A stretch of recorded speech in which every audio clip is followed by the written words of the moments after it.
Welcome, believers, and welcome to the wonderfully weird world of the Tinfoil Hat Fan Club, where we talk about everything weird and nothing normal. Right, on today's episode, I want to talk about a character called Stan Meyers. Apparently, he invented the water-propelled car. Instead of fuel, instead of propane, instead of electricity, it ran on water. So, stay tuned and I'll tell you all about it.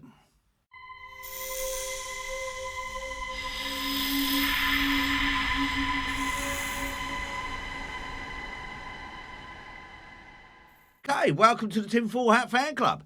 As I said, today I'm going to talk about a bloke called Stan Meyers, but please like and subscribe if you can and ring that ding bell. That would be fantastic. But like this video if you can. Right, since the invention of the car, manufacturers have designed different engines to limit the environmental impact caused by millions of pounds of carbon emission that cars generate.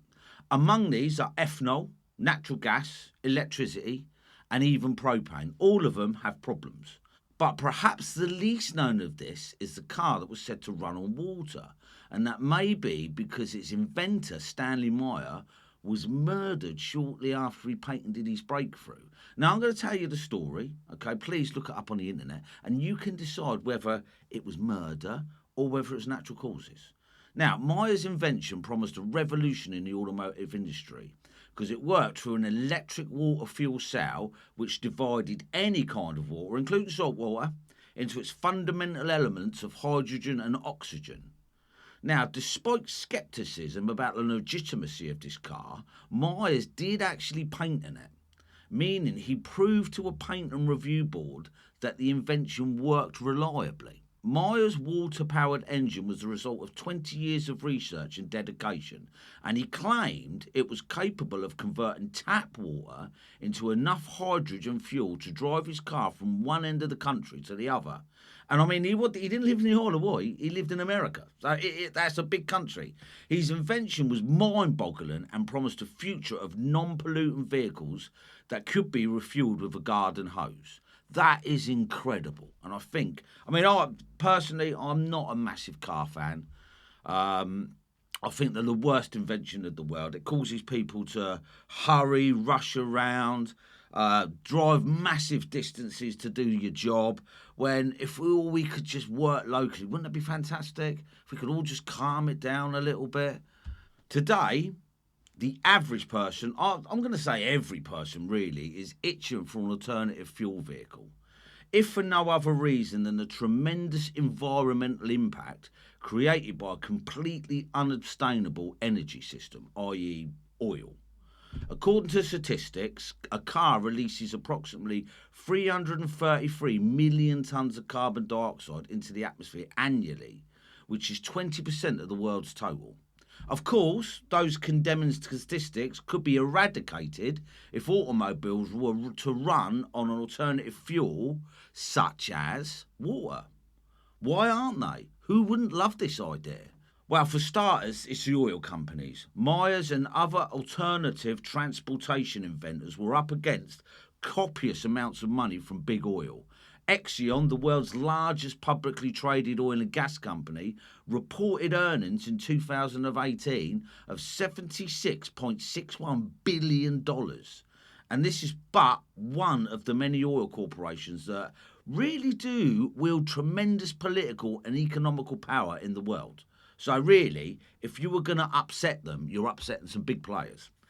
And according to critics, they're willing and able to cure or silence inventions that threaten to reduce or eliminate the use of fossil fuels. And I'm sure we really do believe that, don't we? The oil industry always puts up a big fight. They not only profit tremendously by warfare, tanks, planes, but they also have been instrumental in instigating wars to feed the world's most destructive addiction.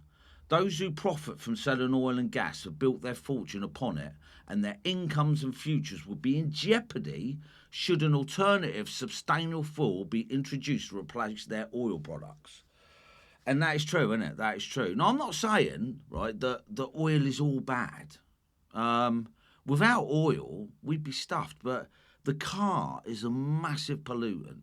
I mean, you think about the plastics the seats. I mean, tyre rubber, for instance. I mean, tyre rubber, no one really thinks of that, do they? But tyre rubber is in the air. It's everywhere. When your tyre wears down, where do you think the rubber goes? It goes into the atmosphere, doesn't it? So, look, to protect all that they have built in terms of profit, international count and influence on major world economies, big oil continues to be the strongest political force to overturn policies in an effort to combat environmental incentives for alternative energy and transportation, and to destroy or marginalise all opposing innovations in that area. So what we're basically saying, that if Stan did invent this car, are they going to pay off experts to say that it didn't work? Are they going to pay off experts, threaten people, possibly? Who knows? Someone invented a water car. That the fossil industry the fossil industry would be in major trouble. Now, okay, it gets a bit weird here because on March the 21st, 1998, Myers was having lunch at a Cracker Barrel, I think that's a restaurant, with his brother and two potential Belgian investors. The four clinked their glasses to toast their commitment to uplifting the world, but after taking a sip of his cranberry juice, Myers clutched his throat, sprang to his feet and ran outside. Rushing after him, his brother Stefan found him down on his knees, vomiting violently. He quickly muttered his last words, "They poisoned me." That was Stan Meyers' last word, "They poisoned me." Now, there is apparently, he had high blood pressure, okay, so the coroner has said it wasn't poison, it was natural causes. But look, not being funny, right? If you were dying and you were on your last breath, would you really, really say, "They've poisoned me" as a gag? No, you wouldn't, would you? That man who was vomiting on the floor was convinced someone had poisoned him. Now, Myers' death was investigated for 3 months, although it was eventually written on the coroner's report that he died of a cerebral aneurysm. So what do you think? Cerebral aneurysm, or did they poison him?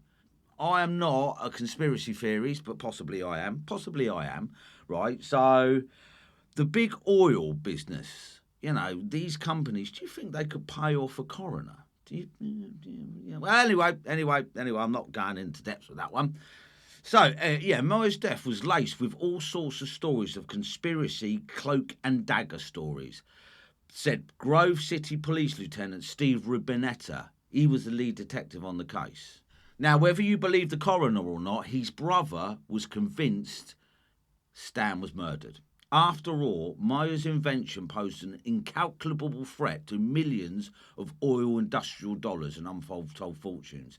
He'd successfully resisted succumbing to numerous buyout offers. Additionally, the inventor had warded off pressure from numerous overseas visits and weathered persistent government spying operations. And, perhaps not so strangely, these investors who dined with the Meyer brothers on that fateful day declined to offer even so much as a condolence. When Stephen told the Belgian investors that he died, they didn't care. They didn't even say, "Look, sorry." They just did not say anything. Stanley Meyer is featured on numerous internet sites. Okay, if you want to check him out, if you want to go a bit deeper.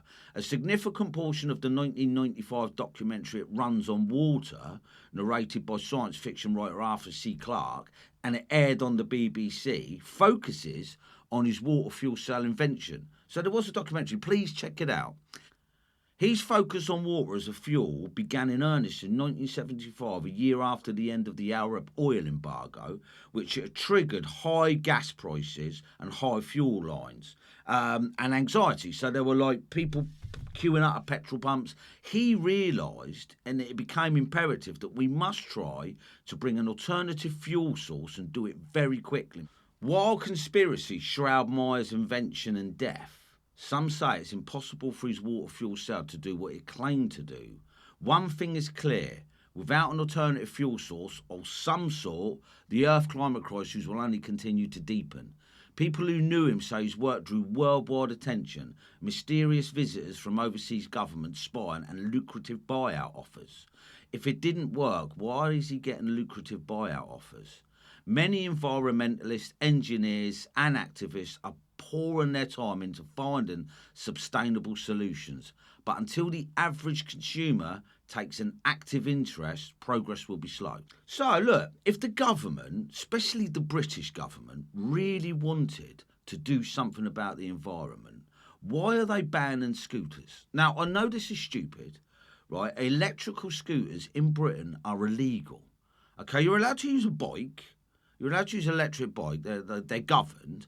But those little scooters that you can fold up, stick in your rucksack, go to catch a train, go to work on, they've banned them. If they were really interested in the environment, getting cars off the road, they wouldn't make scooters illegal. They'd encourage it.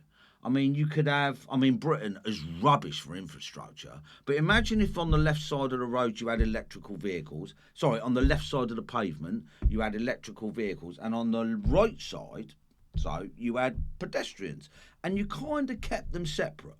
Right, imagine the traffic that would come off the road in the mornings if everyone used a little scooter to get to work. Imagine the fuel consumption would drop. Imagine brakes, tyres, the plastic industry, the steel industry. If people stopped making cars, all that would collapse. The government are not interested in the environment. They're only interested in cash.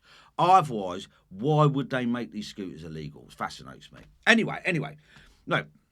The old adage, all is fair in love and war, seems obvious to those who have seen alternative fuel and transportation inventions come and go. As war is certain to come to those who threaten the oil industry that has dug its heels in to control global economies. Luckily, Stan Meyers' patents are out there now because they've expired. So you can go online and find them. Okay, so what do you think? Stan Meyers, do you think he was murdered? Do you think it was natural causes?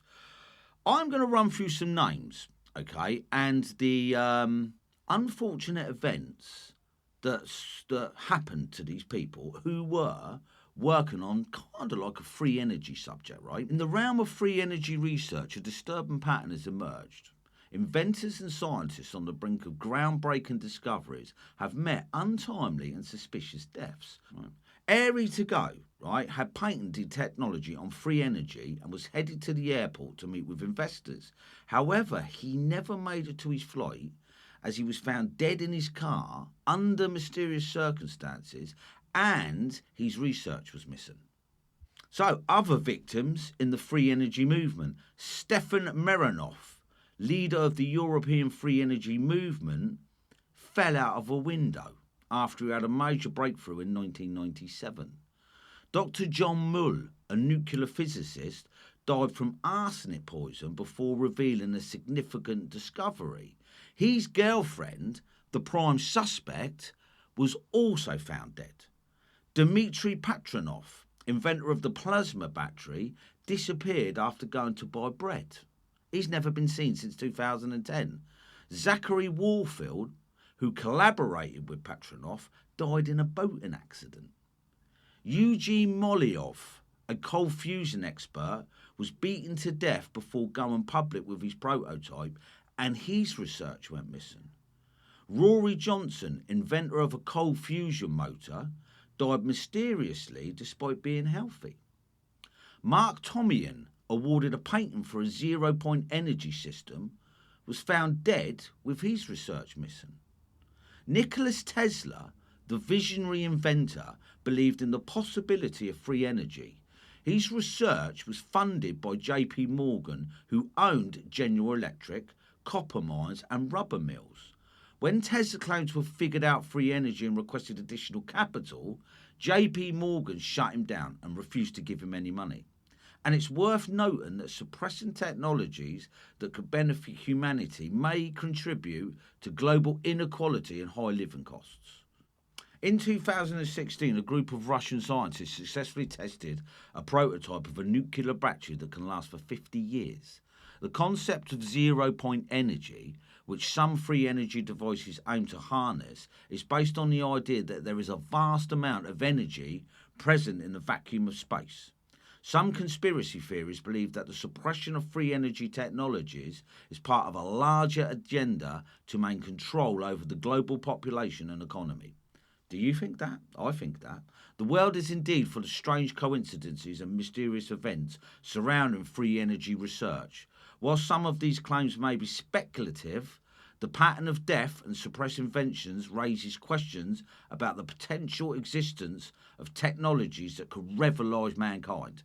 Or going back to reverse engineered crashed UFOs. I've got to bring a UFO in, of course I have.